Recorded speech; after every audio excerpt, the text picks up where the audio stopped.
nově otevřeném prozatímním divadle za katedrou. Slyšíme vynikající akustiku, září novotou. A naše divadlo otevřeme úryvkem ze hry Mariša od souboru Slána Hasafím a Petilon. Vidíte dobové kostýmy od předních světových národů.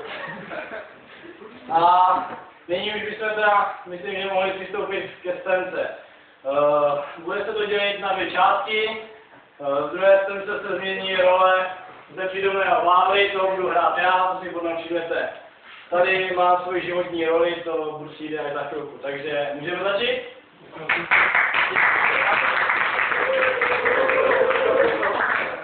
Takže,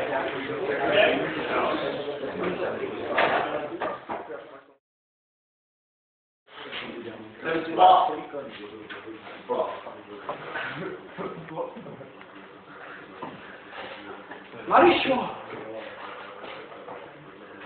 Marišo!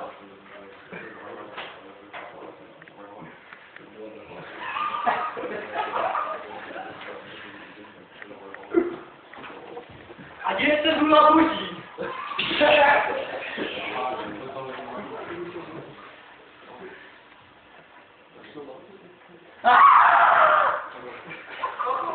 Okolo, ještě jedno!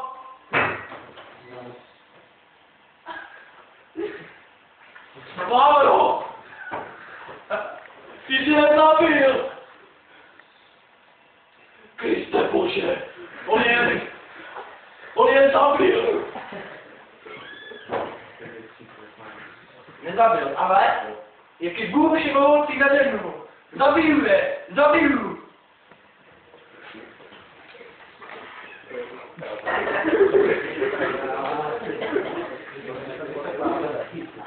konec první scénky, můžete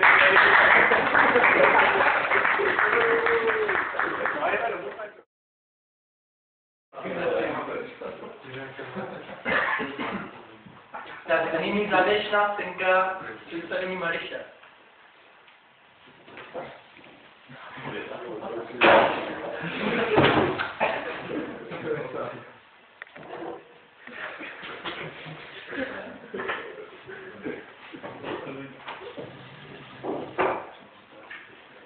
Jsi černé nebo bílé? Já jsem ti černé. Černé děde.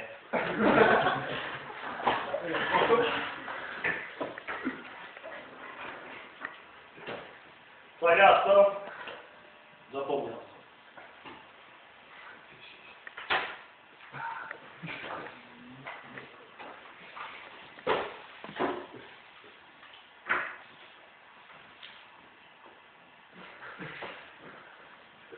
Odkiaľ je tá káva? Od Žida. Veľmi je do spolku. Měli zavřít. Káva je nějaká tuchlá nebo co?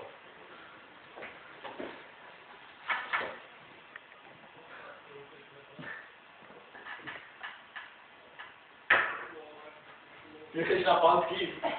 Na pánský? Proč se ptáš? Tak, aby bylo čím zatopit. Dřevo je celé mokré, nemohli jsme ani zatopit. Mariš, proč jsi na mě taková? To pak nemůže být v nás jiná.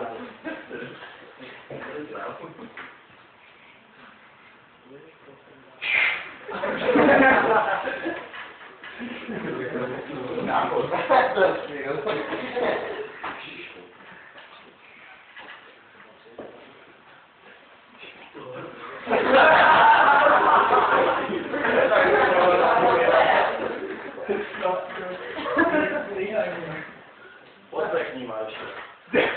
Nikému nebudu hrozit. Nikomu nic nebudu vyčítat, jenom když u tebe uvidím trošku lepší hůl. Nevíš, jak to člověka bolí. Víš, jsem si sliboval, že až budeš moženo, všechno pro tebe udělám. Ale podívej se teď. Náhodou klíháme, náhodou vstáváme. Což pak nemůže být u nás jináč.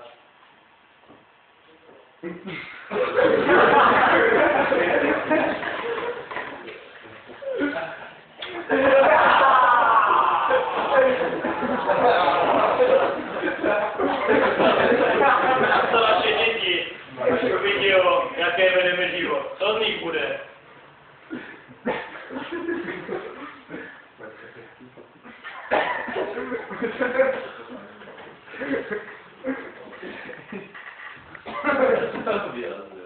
mírné odstrčení.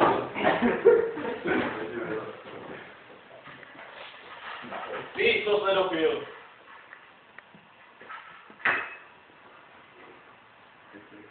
Zarecilujeme Škodu. Nezlové mě přines. To jsme ho zapomněli v kabinetě.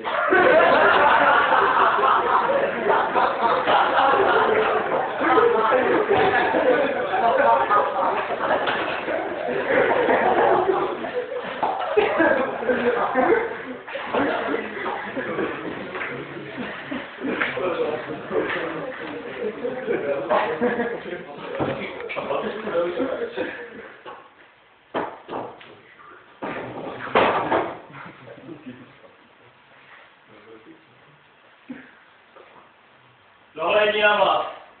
A do záď bude se krávě Lámskou.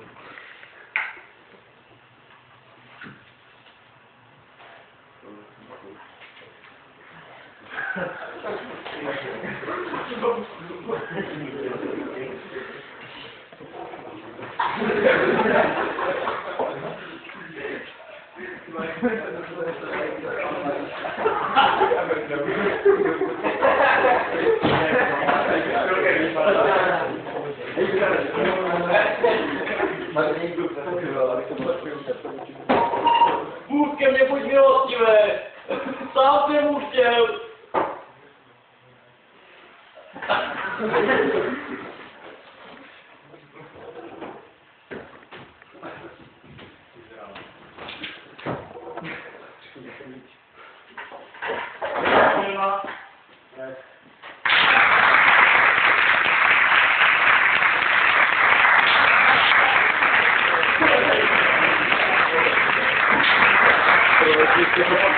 Thank you.